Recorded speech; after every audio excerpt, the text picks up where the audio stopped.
So have you ever wondered if you're doing this grief thing right?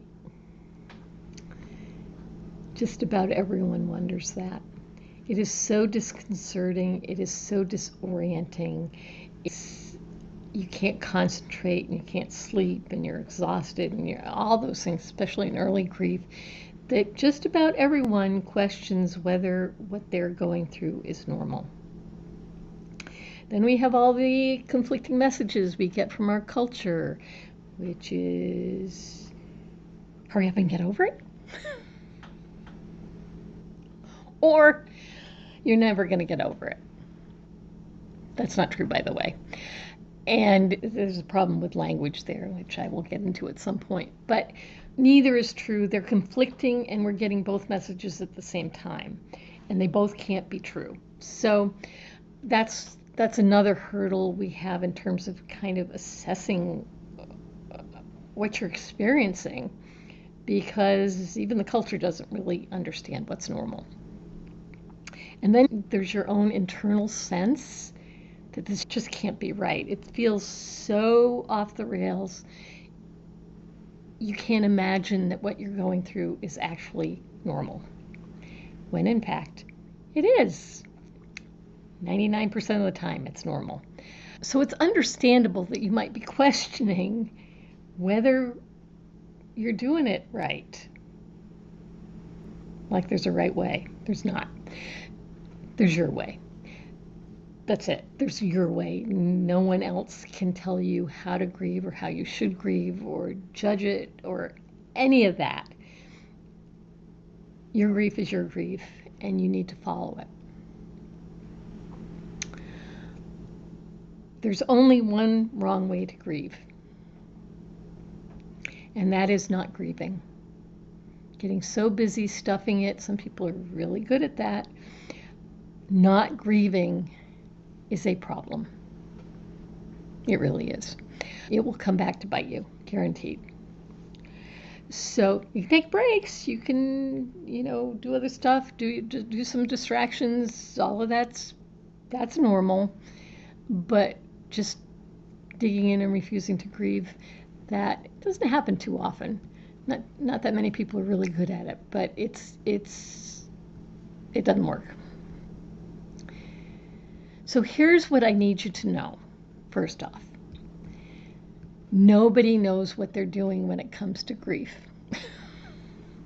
Nobody. Even if you've been through it before, because each time somebody dies, you grieve differently because your relationship was different.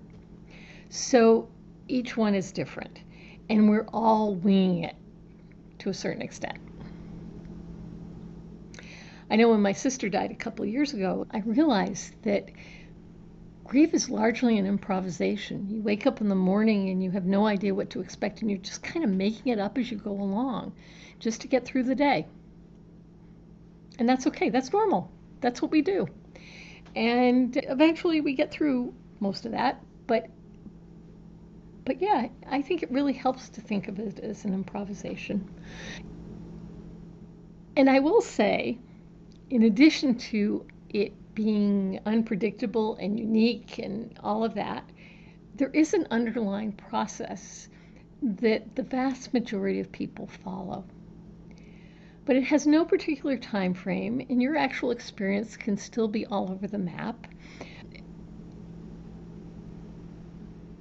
But I say that because I've done this work for a long time, and I have observed so many times people coming in just in a total mess and going through this process and coming out the other end reasonably whole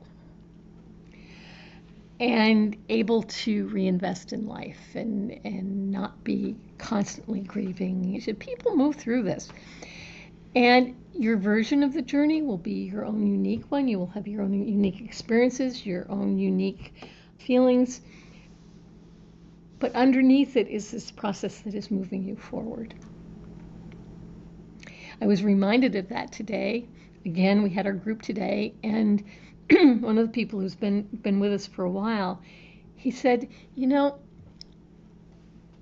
I'm noticing, he says, that we all kind of go through really similar things. And we move through it. He says, I know I'm not where I was when I first came to this group. I was a mess. He was a mess. He was a real mess. And it's not like that anymore. It's different. And there's a group member who is observing the common ground that people experience and cover when they are grieving. So, I spoke about a group. Groups are a great place for normalizing your grief, for just getting educated about what normal grief is and how crazy it can feel. And you will get in a group, you get a chance to witness the unique experiences and expressions in others. And you will also begin to recognize that underlying path, which will gradually increase your comfort and trust in your own process. It helps to know that. It's hard to believe it. It's hard to believe it when you're new to grief. I think as time goes on, it gets easier to believe that there is this inner wisdom we have. It's like we're programmed to grieve, and there's a real path there. And you get to experience the support and encouragement from other group members, which is invaluable. I can't even begin to convey how valuable it is. Those who are further along really offer hope, because if you come in relatively new and you have people who are a year down the line, and you can see how well they're doing. You see it. You're not listening to me telling you that's what's going to happen. You can see it. And then those people who are a year down the line see you coming in and recognize that they are no longer in that place of early grief. And that can be kind of a light bulb moment, because as you go through it, it can often feel like it's I guess it's changing. I guess I'm doing better, and maybe you're aware of ways you were better, but you don't really understand it until you see it in somebody else, until it's mirrored back to you. So that's one of the huge advantages.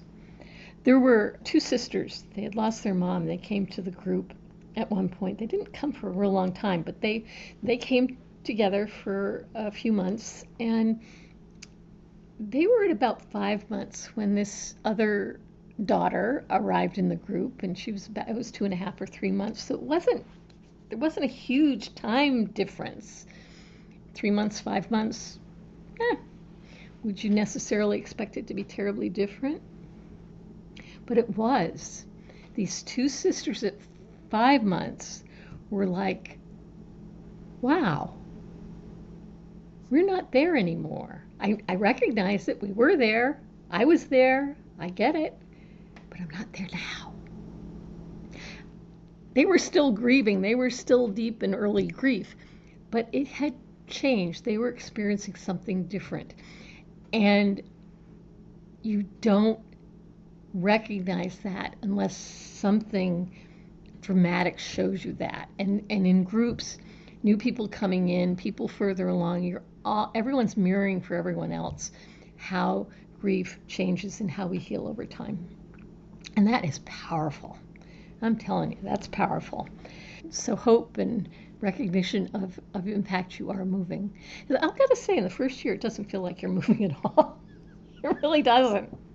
It really doesn't. I remember that, of not feeling like it had moved a lot. I'll tell you that story some other time. But yeah, you don't see it. You don't see it until something happens. And it just happens in groups. So if you are even remotely worried about whether your grief is normal, a group is one of the best places to learn just how normal you are.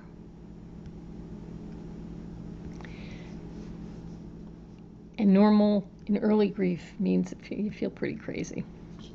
Honestly, there's a reason people are second guessing themselves. It's quite the ride. So, my grief support group can help normalize your experience so you're not living with the uncertainty of whether your grief has gone off the rails. It hasn't. But I cannot convey that in the same way that other people who are grieving can when you sit in a group. I can tell you that. I am telling you that. But I'm also telling you that it's a different experience in a group. And it doesn't have to be my group. You might want an in-person group and a local group, and certainly go find one. Just make sure it's well facilitated and that the facilitator is not actively grieving or is not in the group facilitating the group to address their own grief. That's the litmus test. And they're able to keep it safe and rein in people who might be monopolizing the conversation and things like that. So at any rate, I would love to have you in my group. You would be more than welcome if you are inclined to do Zoom. We meet twice a month on Thursday afternoons, and you can find out more information at griefheals.com/group. Okay, you take care. Bye-bye.